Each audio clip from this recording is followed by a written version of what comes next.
Nancy Guthrie vanished without a sound. No struggle, no witnesses, just a mother who walked into the Arizona desert and never came home. Hours later, a chilling ransom note demanding millions in Bitcoin surfaced, and investigators now say this wasn't a disappearance. It was a message, and someone wanted the world to hear it.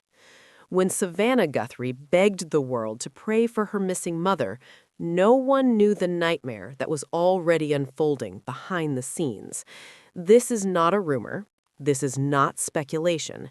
This is a real-world crisis that unfolded quietly in a peaceful neighborhood and then exploded into national concern.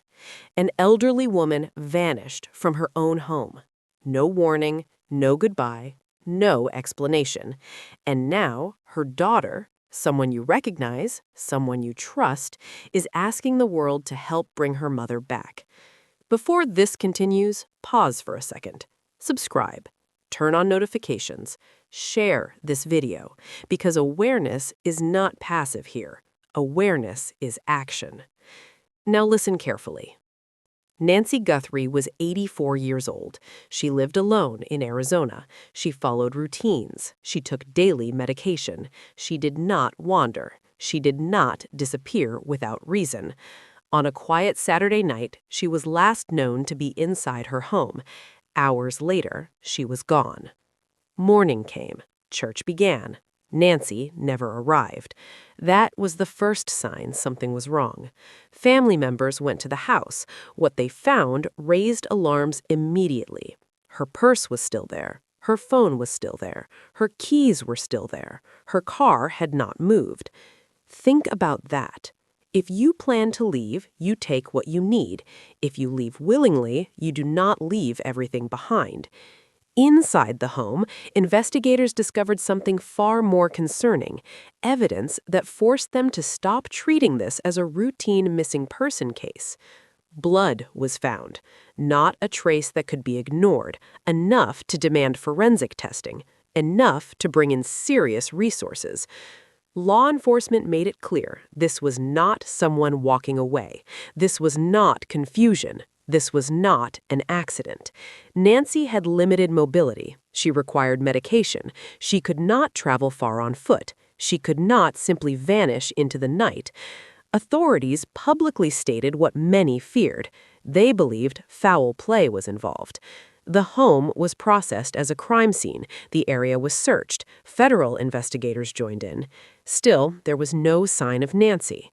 Then came information that changed everything. A message surfaced. A message claiming Nancy had been taken. A message demanding millions of dollars paid in Bitcoin for her release. The message included details. Details that were not public, details that suggested whoever wrote it knew the inside of that house. The demand was chilling, not because of the money, but because of what it implied. Someone wanted leverage. Someone believed they held control. Law enforcement acknowledged the message but stopped short of confirming its authenticity. They emphasized caution. They emphasized that every lead was being reviewed. Which raises a difficult question. If the message is real, time matters more than anything. If the message is false, someone is exploiting a family's worst moment. Either way, Nancy is still missing. Now imagine this from another angle. Savannah Guthrie, a journalist trained to report tragedy, a professional who asks others the hard questions. Now she is living inside the headline. She spoke publicly, not as a broadcaster, not as a public figure, but as a daughter.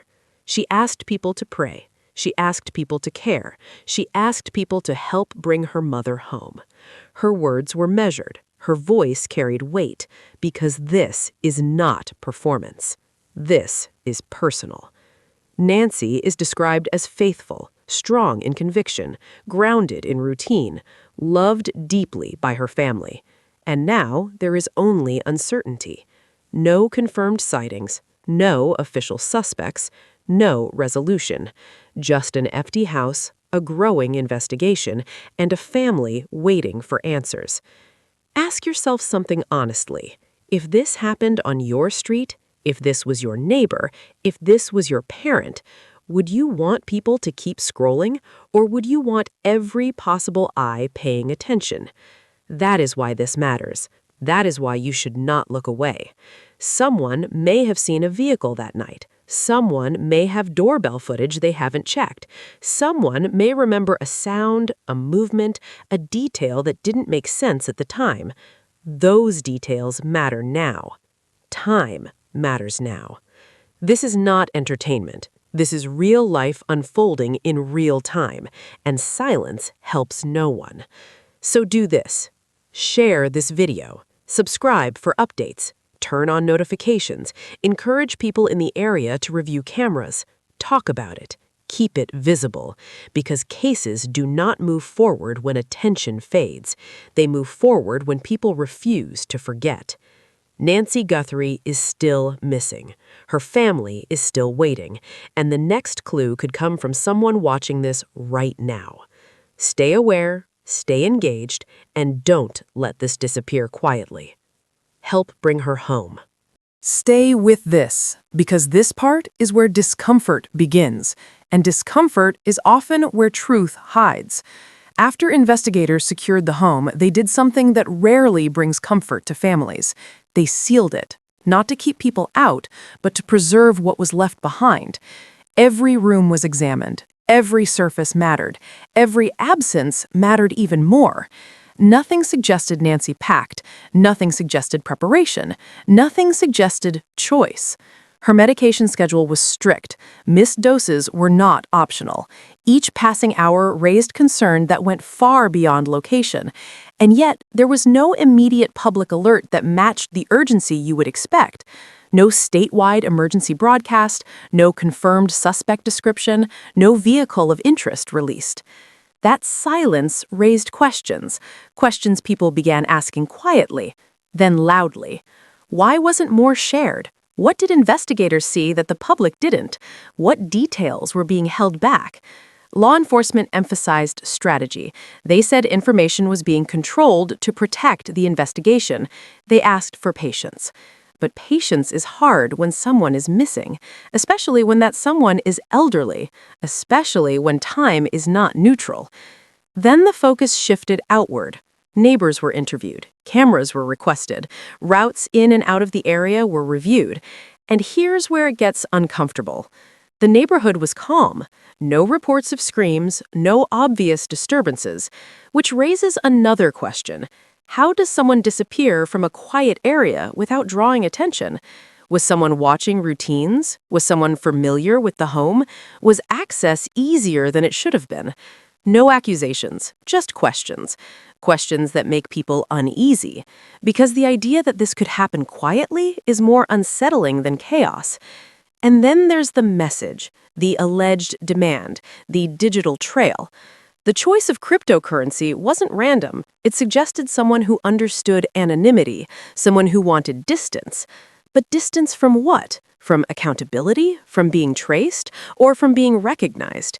That detail alone has fueled intense debate. Some believe it points to planning. Others believe it's a distraction. Either way, it complicates everything. Because once money is mentioned, motives multiply. Was this about wealth? Was this about leverage? Was this about attention? And here's the part people don't like to say out loud.